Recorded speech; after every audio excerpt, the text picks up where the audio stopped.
একটা সমাজ মানুষকে জিজ্ঞেস করে তুমি কে, আরেকটা সমাজ জিজ্ঞেস করে তোমার মূল্য কত। এই দুই প্রশ্নের মাঝখানে লুকিয়ে আছে এক বিতর্কিত প্রথা। এখানে বিক্রি হচ্ছে একজন মেয়ের ভবিষ্যৎ জীবনসঙ্গী। এটাই বুলগেরিয়ার রোমা সম্প্রদায়ের ম্যারেজ মার্কেট। শুনতে অবাক লাগছে না? কিন্তু এটা শত বছরের পুরনো বাস্তবতা। এই ম্যারেজ মার্কেট বসে ইউরোপের দেশ বুলগেরিয়াতে। রোমা বা রোমানি জনগোষ্ঠীর পরিবারগুলো এই মেলায় তাদের মেয়েদের নিয়ে আসে পাত্র খোঁজার জন্য। মেয়েরা সাজে ঝলমলে পোশাকে, ভারী গয়নায়, একদম পুতুলের মতো করে। কারণ এখানে শুধু সৌন্দর্য নয়, দেখা হয় পরিবারের মান, সম্মান আর সবচেয়ে গুরুত্বপূর্ণ বিষয় টাকা। এই বিয়েতে ভালোবাসার আগে আসে অর্থনৈতিক আলোচনা।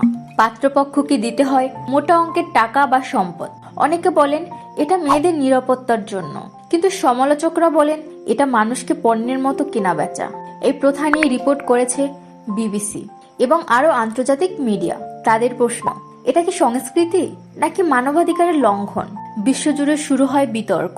আজকের তরুণ রোমা প্রজন্ম বলছে আমরা নিজের পছন্দে বিয়ে করতে চাই, কিন্তু প্রবীণরা বলছে এই প্রথাই আমাদের পরিচয়। এখানেই জন্ম নেয় সংঘাত, সংস্কৃতি বনাম আধুনিকতার। তুমি কি মনে করো, এটা কি ঐতিহ্য নাকি সময় এসেছে বদলানোর? কারণ এখানে শুধু বিয়ে নয়, নির্ধারিত হয় একজন মানুষের পুরো জীবন। কমেন্টে তোমার মতামত জানিও।